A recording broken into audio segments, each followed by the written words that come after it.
சொந்த பணத்தில் நலத்திட்டம். தினமும் 5000 மக்களுக்கு உணவு.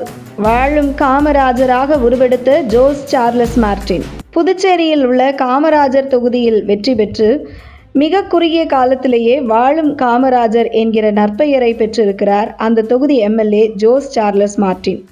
அரசியல் என்பது தொழில் இல்லை, அது மக்களுக்கான சேவை என்பதை பல சீனியர் அரசியல்வாதிகளுக்கு பாடம் கற்றுக் கொடுக்கும் விதத்தில் தன்னுடைய சொந்த பணத்தில் காமராஜர் தொகுதி மக்களுக்கு பல்வேறு நலத்திட்டங்களை செய்து வருகிறார் ஜோஸ் சார்லஸ் மார்ட்டின். உப்பிட்ட தமிழ் மண்ணை நான் மறக்க மாட்டேன் என சினிமாவில் வரும் வசனத்திற்கு ஏற்ப தன்னுடைய சொந்த பூமியான ராமநாதபுரம் மக்கள் பலனடையும் விதத்தில் ராமநாதபுரம் மாவட்டம் கமுதியில் இருந்து மதுரை எல்லை வரையிலான வாய்க்கால்களை தன்னுடைய சொந்த பணம் 18 கோடி ரூபாய் செலவில் தூர்வாரி கொடுத்துள்ளார் ஜோஸ் சார்லஸ் மார்ட்டின்.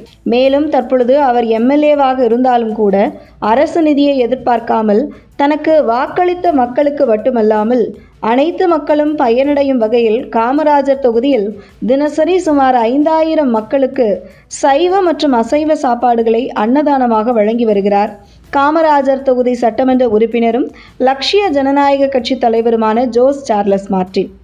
நாடு வளர்ச்சியடைந்தாலும் கூட கஷ்டப்படுகிற மக்கள் கஷ்டப்பட்டு கொண்டுதானே இருக்கிறார்கள்.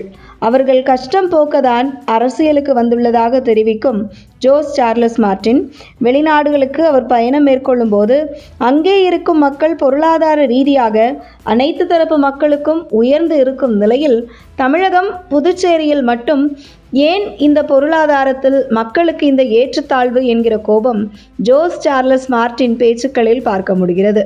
இந்த ஏற்றத்தாழ்வுகளை களைந்து சிங்கப்பூர் போன்றே புதுச்சேரி மக்களின் வாழ்வாதாரத்தையும் மாநிலத்தின் வளர்ச்சியையும் மேம்படுத்தும் வேலைகளில் மிக தீவிரமாக செய்து வரும் ஜோஸ் சார்லஸ் மார்ட்டின், அவர் சட்டமன்ற உறுப்பினராக இருக்கும் காமராஜர் தொகுதியில் வாய்க்கால் தூர்வாரப்படாததால் சமீபத்தில் பெய்த மழையில் காமராஜர் நகர் தொகுதி முழுவதும் தண்ணீரில் தேங்கி மக்கள் பாதிக்கப்பட்டனர்.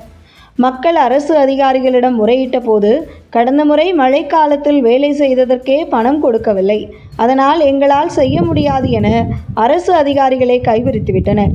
ஆனால் தனக்கு வாக்களித்த மக்களின் துயரை துடைக்க சொந்த செலவில் அதனை சரி செய்து கொடுத்த ஜோஸ் சார்லஸ் மார்ட்டின் செயலால் பக்கத்து தொகுதி மக்கள் இப்படி ஒரு எம்எல்ஏ நமக்கு கிடைக்கவில்லையே என தங்கள் ஏக்கத்தை பகிர்ந்து கொண்டதை பார்க்க முடிந்தது.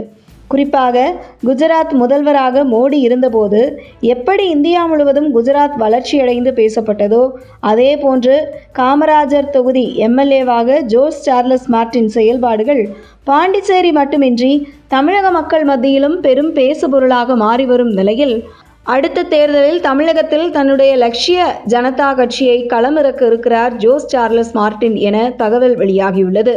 மேலும் ஜோஸ் சார்லஸ் மார்ட்டின் மக்கள் சேவையும் தொகுதிக்கான அவருடைய வளர்ச்சி பணியையும் ஊர்ந்து கவனித்து வரும் புதுச்சேரி மக்கள் ஒரே தொகுதியில் எம்எல்ஏவாக இருந்து கொண்டு அந்த தொகுதியின் வளர்ச்சிக்கு மட்டுமல்லாமல் மாநிலத்தின் வளர்ச்சிக்கு அர்ப்பணிக்கும் ஜோஸ் சார்லஸ் மார்ட்டின் புதுச்சேரி மாநிலத்திற்கே முதல்வராக வந்தால் எப்படி இருக்கும் என்கிற பேச்சும் புதுச்சேரி மக்கள் மத்தியில் பெரும் பேசுபொருளாக மாறி உள்ளதை பார்க்க முடிகிறது.